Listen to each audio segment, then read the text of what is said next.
আসসালামু আলাইকুম। আশা করছি সকলে ভালো আছেন। আলহামদুলিল্লাহ আমরা ভালো আছি মোটামুটি। আদিলের সুস্থতা, বাড়ির সকলেই ভালো। প্রচণ্ড বাহিরে প্রচণ্ড রোদ। আজকের ব্লগটা এখান থেকেই শুরু করতেছি, রোদ থেকে। বাহিরে প্রচণ্ড রোদ। কেমন গরম আদিলা, ফাতিয়া? খুবই গরম লাগে, গরম লাগছে ভাই।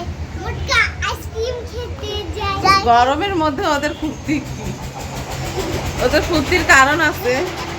ওরা আজকে খুব খুশি। ওদের আদিলার ফুপুতো ভাই এসছে, শিবির নাম। ওর আজকে জন্মদিন। ছোটোখাটোভাবে একটু পালন করার চেষ্টা করতেছি, ওই জন্য খুবই খুশি। একটু বাহিরে যাব হয়তো আমরা বিকেলে। প্রচণ্ড গরম, ঘরের ভিতরে থাকা যাচ্ছে না, আর বাহিরে সারাক্ষণ এসির মধ্যে। তো সারাদিন টুকটাক কি হয় সেটা শেয়ার করার চেষ্টা করব। এই যে কি পরিমাণ রোদ বাহিরে, প্রচণ্ড রোদ।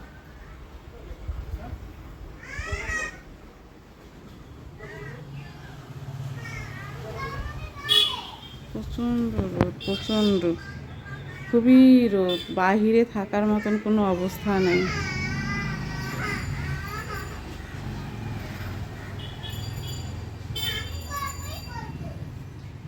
এত পরিমাণ রোদ বাহিরে, কিভাবে বাহির হব সেটাই চিন্তা করতেছি।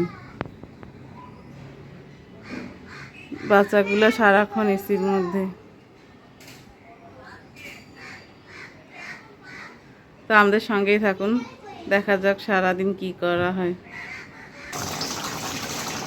আমার ননদের ছেলের জন্য গরুর মাংস রান্না করা হচ্ছে, পোলাও হবে। আর এখানে মাছ ভিজানো হয়েছে। তা শিবির, হ্যাঁ বলো। আসসালামু আলাইকুম। আজকে 31 তারিখ, 31শে জুলাই। আজকে আমি আমার বড় মামার বাসায় এসেছি। বর্তমানে বাংলাদেশের যে পরিস্থিতি, এই পরিস্থিতিতে আমাদের এই বাংলাদেশের স্কুল কলেজগুলো বন্ধ আছে। এর জন্য ছুটি পেয়েছি। এই ছুটিটা উপভোগ করার জন্য আমি আমার বড় মামার বাসায় ঘুরতে এসেছি। আজকে শিবিরের জন্মদিন, বিশেষ একটা দিনে ও আসছে। তো চেষ্টা করলাম যে ওকে কিছুটা একটু আনন্দ দেওয়ার জন্য, কিন্তু পারতেছি না। ও চলে যাবে, আজকেই চলে যাবে। কি কাও শিবির, থাকো আজকে। চেষ্টা করবো। আমরা একটু বাহিরে যাই। আদিলারাও রেডি, বাহিরে যাওয়ার জন্য অস্থির হয়ে আছে। তোমাদের স্কুল বন্ধ দিচ্ছে না? হ্যাঁ। মানে এটা কি অনির্দিষ্টকালের জন্য? জি হ্যাঁ। ওরা ইনফরমেশন দিবে কবে স্কুল যাবা। আচ্ছা, দেশের পরিস্থিতি তো সবাই জানেন কীরকম। স্কুল আদর সব কিছু বন্ধ। এই বন্ধেও বাসায়, ওদের বাসা হইল কালীগঞ্জ, না? ডিস্ট্রিক্ট কি? পঞ্চগড় ডিস্ট্রিক্ট, কালীগঞ্জ। আর ও পরে দিনাজপুরে। তোমার ইয়ার নাম কি, স্কুলের নাম? Ideal residential model school. মাশাআল্লাহ, মোটামুটি মেধাবী স্টুডেন্ট। ও মেধা তালিকায় চান্স পাইছে ওইখানে। কততম ছিলা? মেধা তালিকা? হ্যাঁ, মেধা তালিকা কততম ছিলা? তালিকা প্রকাশ করে না, কিন্তু এভাবে দেখতে গেলে 20। মোটামুটি ভালো স্টুডেন্ট। আচ্ছা, আমার ননদের ছেলেটা থাকতে চাচ্ছে না। ও শর্টকাট করে তাড়াহুড়ো করে একটু গরুর মাংস রান্না করা হচ্ছে, আর পোলাও হবে, আর একটু মাছ ভুনা করা হবে, রোস্ট করা আছে। আর দেখি একটু বাহিরে ওকে কিছু খাওয়াইতে পারি নাকি। এভাবেই ছোটোখাটোভাবে ওর জন্ম, বিশেষ একটা দিনে আসছে ছেলেটা।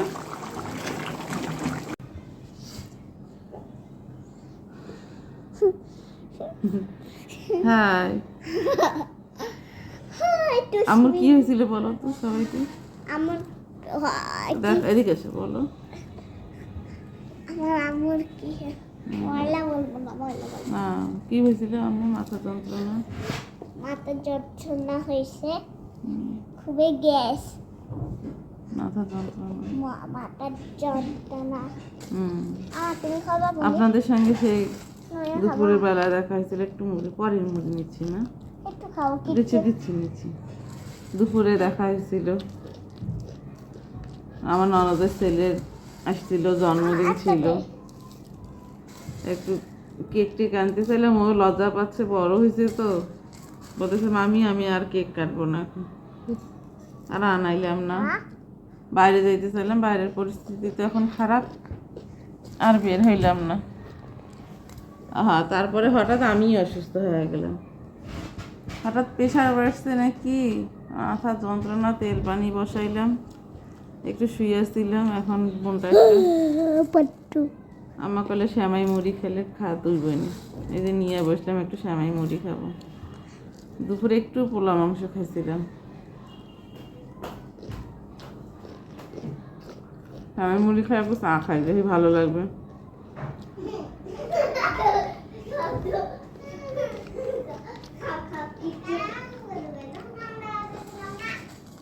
বুঝে বলে মহিলাটা তেল পানি বসাই দিল ফ্রিজের পানি দিয়ে, তারপরে একটু আরাম পাইছি,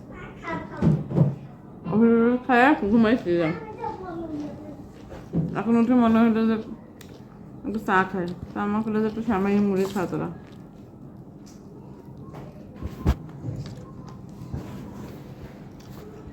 কি করলা? একটু চা খাওয়ার পরে ভালো লাগে। তোমার খাবার স্বামী খাবা? খাবা? নানুকে বলো, নানুকে বলো।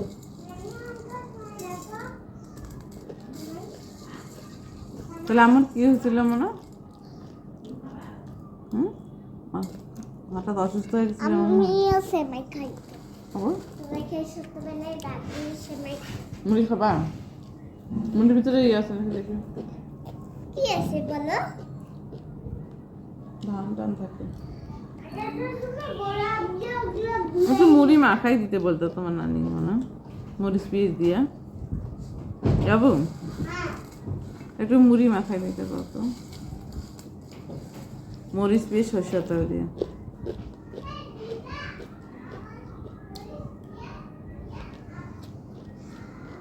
আগে শ্যামাই মুড়ি কত ভালো লাগতো, আমার শ্যামাই মুড়ি স্বাদ লাগে না।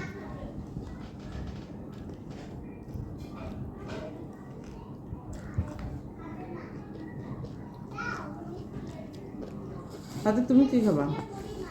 আমিও সেমাই খাবো। আসো এদিকে আসো, বসো, ও মুড়ি দেখি খেয়ে মা।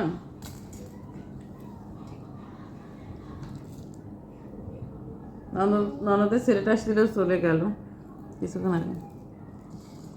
ঘুমাই বললাম না সব বাইরে ঘুরে আনি তোমার, বাইরের পরিস্থিতি ভালো না তো, ভয় লাগে বাইরে যখন। মারামারি চলতে, ওয়াইফাই কানেকশন আছে।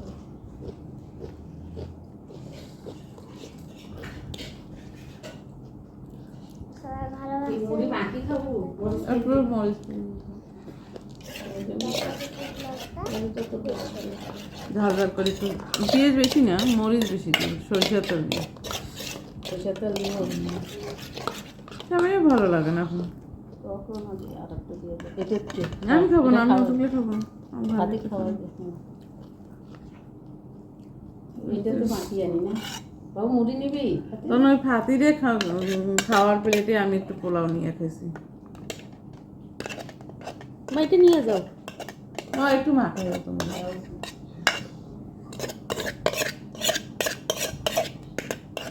আদিকে মুড়ি খেচ্ছ, এটা খাবা মুড়ি? খা খাবো না। তো খা তো তো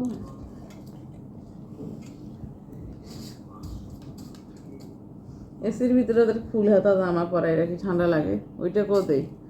আর এসির রুমে আসলে এইটা জামা, এগুলো জামা দেয় ফুল হাতা, বাইরে আবার টেপ দেই। ওদের জামা পাল্টাইতে যায় সময়, জামা চেঞ্জ করতে যায় সময়। রুম থেকে বাইরে হলে অন্য জামা, রুমের ভিতর ঢুকলে অন্য জামা।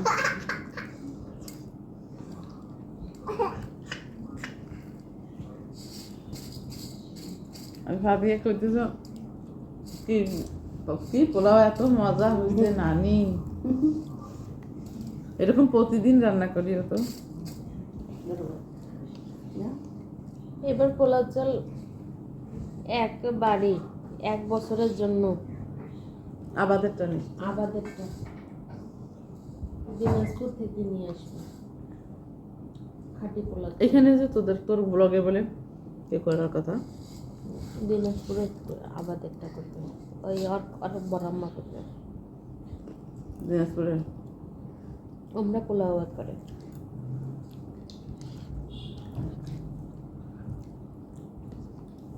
এদিকে কেউ করে না। এখন তো আমাদের তোর সিজন ব্লগে কেউ আছে। পোলাও চাল এই আবাদ করে চালটা না? না ওই তরকারি ইয়ার সিজন আমার ইয়া পোলাওটা ইয়েস গুস আমার সিজন আম পাকিয়ে গেছে। আমি সিজন আছে। আমার ননদটা বাসায় ওরা বাড়িতে পোলাও চাল মানে পোলাও দিনাজপুরের ধানটা করে আবাদ করে বাড়ির বছরের ওরা এমন ভাবে আবাদ করে বছর ওরা পার হয় পোলাও চালটা, ওরা কিনে না। ওইটা আবার আদিন আমার মেয়েটা পোলাও পছন্দ করে আদিলের জন্য দিয়ে পাঠায়। রান্না মানে বাসা তো বসাইলে এত সুন্দর একটা সিন বাইর হয়, পিচিগুলো 2 দিন পর পরে বলে যে পোলাও খাবো। ওই পোলাওটা খুব পছন্দ করে, ওই চালের পোলাওটা, আর ওর খুব পাঠাই দেয়। আর আমরা পোলাও চাল আবাদ করে না, আমাদের এমনি বাড়িরই ভাত করি। সবাই দেখতেছে কিভাবে খাচ্ছে তুমি। বাইরের অটো রাইস চাউল খাই না আমরা, একজন মুড়ি নিয়ে নিজেরা আবাদ করে একজন টেস্টি সেমাই মিলে নিয়ে ইয়ে করে। না না ছোট ছোট সাদি ছোট বড় মেজো সেজো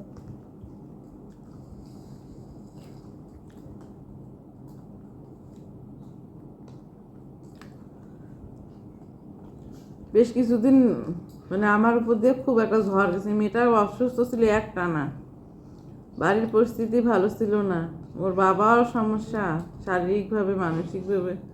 না আমার মাথায় আর কোনো লোড নিচ্ছিল না। আজকে হঠাৎ আমি অসুস্থ হয়ে পড়লাম। হঠাৎ করে আমার মায়ের অসুস্থ হয়ে গেছে, আটা পড়া ঘা হয়েছে, আমার বাবার পেটের সমস্যা। পেটের সমস্যা। আর দেখ আমার খালুনি কি অবস্থা হয়ে গেছে, কালা মায়ের অবস্থা কি হয়েছে, কালা হয়েছে। একটা বিপদ আসতে আসতে কালা হোক নাই তো, নিজে আর লোড নিতে পারলাম না। Deep colour. আজকে সারাদিন ভিডিওতে নামলাম যে সুন্দর সুন্দর ভিডিও দিতে পারবো,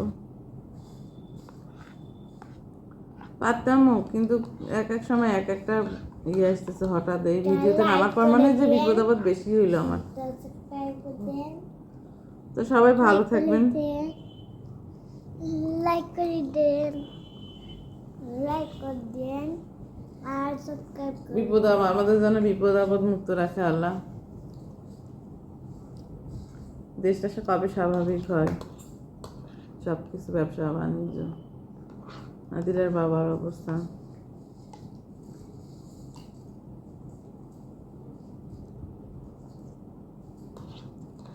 আপনাদের জন্য সুন্দরভাবে ভিডিও দিতে পারে, সুন্দর সুন্দর কিছু দেখাইতে পারে।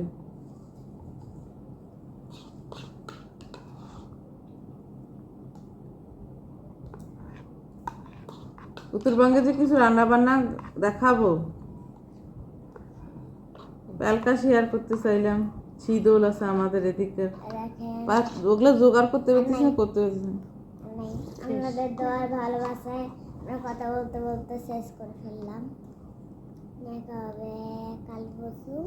আমাদের ভিডিওটা যদি ভালো থাকে একটা সাবস্ক্রাইব করে দিন, একটা লাইক শেয়ার সাবস্ক্রাইব দুইটাই করে দিন। দেখা তাহলে হবে, টাটা, বাই বাই। টাটা।